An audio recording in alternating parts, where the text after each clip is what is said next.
So I'm here today with Julia Gahagan. And Julia, I saw you recently at Festival of Quilts. 4 hard days of demonstrating.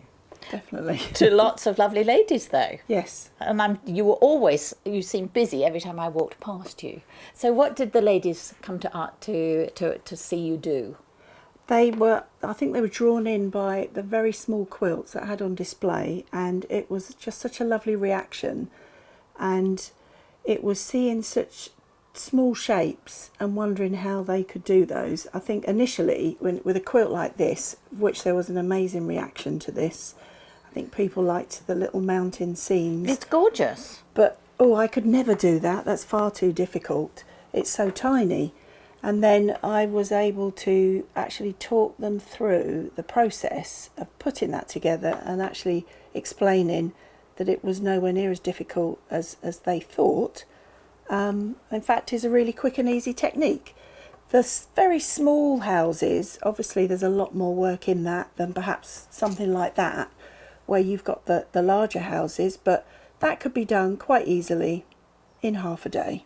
They're very simple shapes, aren't they? No matter what the scale is. Yes. Yeah, the process is that the little house shapes are freely cut out. So I just press and prepare my fabrics and I'll just freely cut a house shape. And you're not wasting too much fabric should you go wrong. And then that gets placed onto the background, which is what I've done with that sample and that one there. And then I just have fun playing with the slightly wacky shapes in these houses, slightly off angle, and matching the roofs to the houses and having fun as well with the different colourways. But the great thing is that you don't have to bond those. I was just flicking this up. It's free here. It is, and I discovered this lovely fabric glue pen, which very similar to a Pritt stick, but a fabric version. Oh. And all that you do is just place a small dab of glue in each corner just to secure it, place it in position, and there it is. And in fact, this piece here, I prepared that 2 years ago. I was going to say it's travelled well if it's come back from festival, but 2 years, my goodness, yes. Yes, obviously all the handling at the festival, the warmth from your hands and is actually one reason why I stopped using the fusible web, because playing with such small shapes, the heat from your hands starts to, the fabric peels away. Yeah. The fabric glue, you secure it, and then when you're happy with your design, you take a shadow fabric, and I use either a chiffon or a very fine net, like a soft wedding net. You could use a polyester net, which you can just buy that quite easily anywhere, but that tends to be more coarse. But this lovely fine net is laid over the top.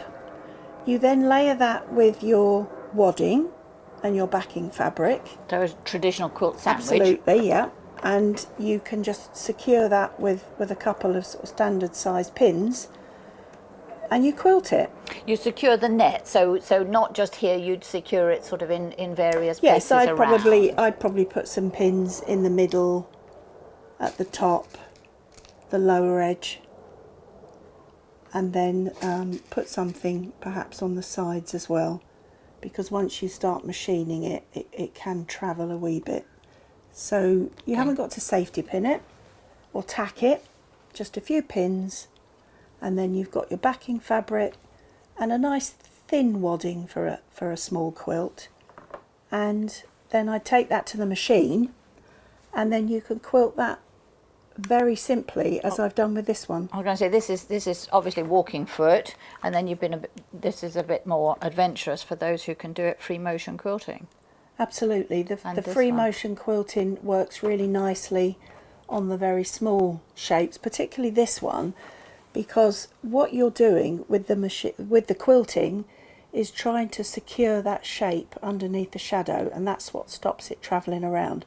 So free machining works really well, but where you can just do these wavy lines, as long as you secure part of the shape of the houses and the trees, or whatever other design shapes you might have, it's going to stop it from floating around under the shadow.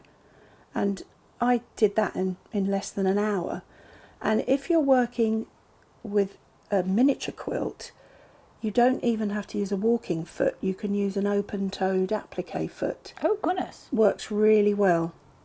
It helps you see, because of the open toe, you can see the Yes. direction that you need to stitch in. Well, that's a lot easier for the girls who've got genomes. That putting that walking foot on is a bit of a faff, isn't it? Absolutely, yeah. So, yeah, they're absolutely gorgeous. They're absolutely gorgeous. And as you say, you've taken the mystery out of it. I might go home and have a go. Thank you very much, Julia. You're welcome.